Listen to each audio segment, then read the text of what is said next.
Is 7:02. We're going to top out at 86 today. It's a little cloudy out there right now. Mitchell's on Skype with us. Hi, it's cloudy in my bedroom too. I can't see anything. Yeah. Is True Life on again this morning? Oh, actually, I should check. I was watching ID. Do you guys watch ID? Is that an Oxygen show? No, well, no. Or Discovery or something? ID is an entire network, and it's I think it's Investigation Discovery.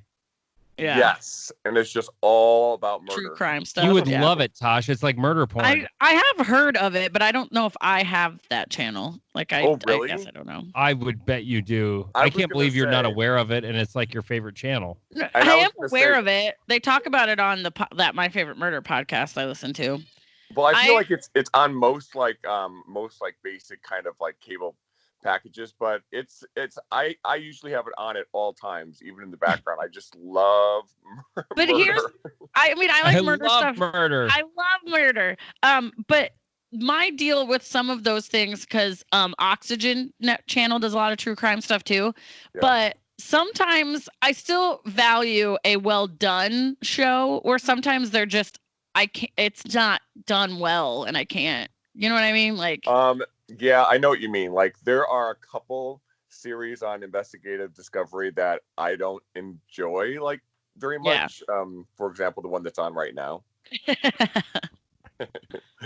It's about women murderers. It's called Deadly Women. Oh, okay. So you're so gay that you don't even like women murderers? Is that what you're saying? Exactly. I'm only into men murderers. Oh, MTV is Catfish today. Ooh, I like Catfish, even though it's the same show every time. Yeah. They're always I'll get into a kick of Catfish and watch it for a while, and then I'm done with it. There is still every once in a while where whoever turns out to be the catfish is really ooh, didn't see that cut. Every once in a while, there's one that will still kind of surprise me, but. Right. And there's every once in a while where it's actually the person, and I'm like, oh, haven't had one that was real in a while. Or I could watch Dr. Phil, and the topic is the doctor speaks to women who put pictures of themselves partying on the internet. Present. That's a bad thing. You're not supposed to do that. I guess not. I feel like my partying probably isn't the kind they're talking about, though. Mine's not that bad. Oh, that's right. You do that too, don't you? Well, I mean, I go out once a week when I was allowed to. You're still allowed to. You just can't do it in a bar. Well, that's no fun. This has really taught me. I mean, I've always said that I was a social drinker, but don't get me wrong, I've still been doing it, but I don't like drinking by myself. It's not as much fun. It just isn't. I bet you're saving a lot of money. You'd think so, but not really. I buy more groceries every time.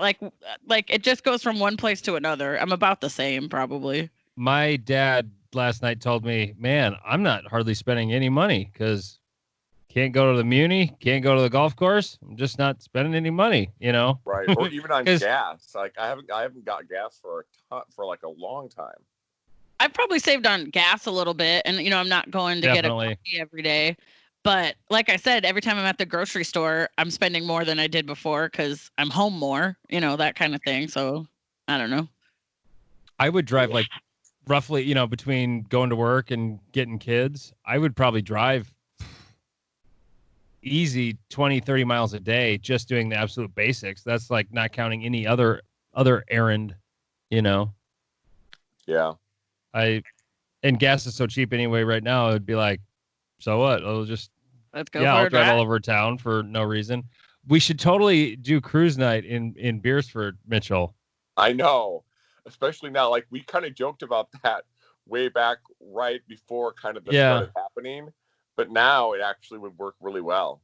And I don't remember if I ever clarified. I guess it was never banned. The cruising was never not allowed. That was not a thing. It was.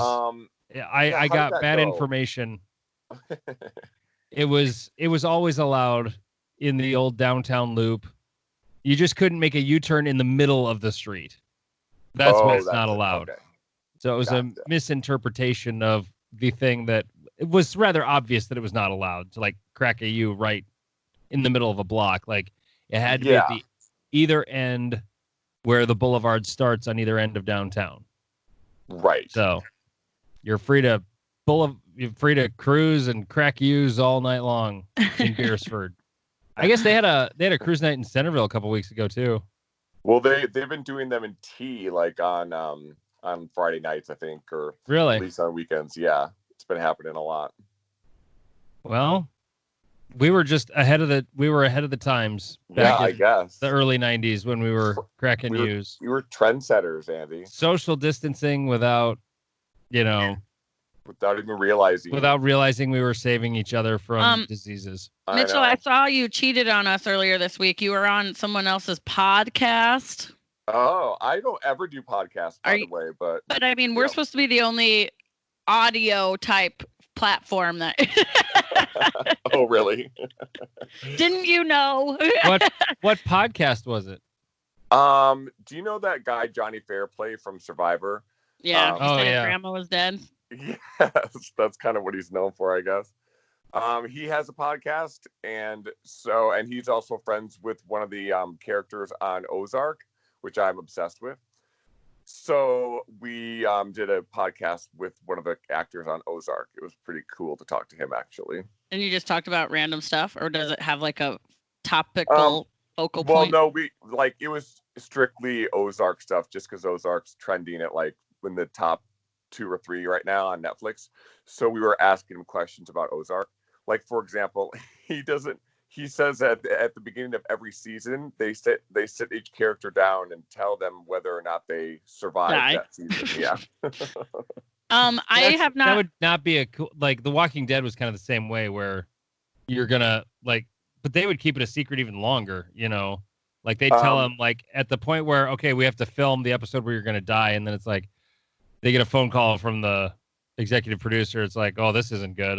I guess my character's dying. I'm going to be looking for work here soon. Yeah. Right. I've heard about that too. And then that's kind of what I thought they would do here. And he said that they're way more relaxed about it. Like they don't keep it really huge secrets and stuff. Like for example, he gets the entire script of the episode, even if it's not his scene where he dies or anything, but he sees who does die. And sometimes people or networks keep that a secret, but he said everybody sees it. I haven't watched any of Ozark, but I have my brother really likes it. I do know it's a big show, but I just haven't gotten into it. Well, once you do, I think you'll get sucked in pretty fast. I started watching Big Little Lies because I read the book, so I wanted to watch on HBO. Yeah, I started that a couple of years ago. Did you guys watch Parks and Rec last night? I have only seen a handful of episodes. When this whole working from home and quarantining and stuff started, I had put a poll up on my social media, like which should I start, The Office or Parks and Rec? And then I didn't start either of them. I was told, I think it was Parks and Rec was the show that like the first season was terrible and then it got good. I would probably agree with that. Like they really all kind of fell into their own characters, and it just became a huge caricature basically of each character. They're just so big and crazy. I think what scares me about starting The Office or Parks and Rec is that, I mean, even though it was a sitcom, so they're shorter episodes, like they had quite a few seasons, so it's just like it seems daunting. Like a big commitment. Yeah. How long was the Office? Parks and Rec wasn't on that long, like 8 years or so. Something like that. The Office was on like almost more than that, wasn't it? Or am I mistaken? No, I think The Office was on more than Parks and Rec, but yeah, they're both big commitments. Maybe someday. The next pandemic, I'll do it. 9 episodes. Yes. It ran for 9 years, or they had 9 seasons anyway. I just got a text from a friend of mine that says you need to watch Bloodline on Netflix. I'm like, I already have watched that. It had its last season like 2 years ago. Okay. Which I think Bloodline is a little bit similar to Ozark from what I've heard. Like it's like a family and dysfunction and I think you're right. Some drugs and stuff. I think I would watch that. I just started watching just this week. I started watching Better Call Saul. Yeah, that's the Breaking Bad spinoff. Yeah, and I started watching it because the guy from Ozark said that he loves that show and wishes he could be on that show, and he said it's in some ways similar to Ozark. So I started watching it for that reason, and so far I do like it a lot. We need to take a break. Oh. Sorry to interrupt your train of thought there, Mitchell. I know it was well thought out. Yeah, always. Yeah. I saw a weird thing last night I can't wait to tell everybody about. And we'll have that coming up. Oh yeah, code word. Shoot. I almost forgot. The cash code word for today. Friday. I almost said Monday. May 1st. Do you always do that, Tosh, even when I can't see you? No, I'm just doing it now because I know we're filming, so I'm trying to. Oh, okay. The code word is bingo. I'll kind of bop around, but I was like hitting you. How do you spell bingo, Tosh? B-I-N-G-O. B-I-N-G-O. Go to the Hot 104.7 app and enter the code word bingo. You could win $1,000. Clear.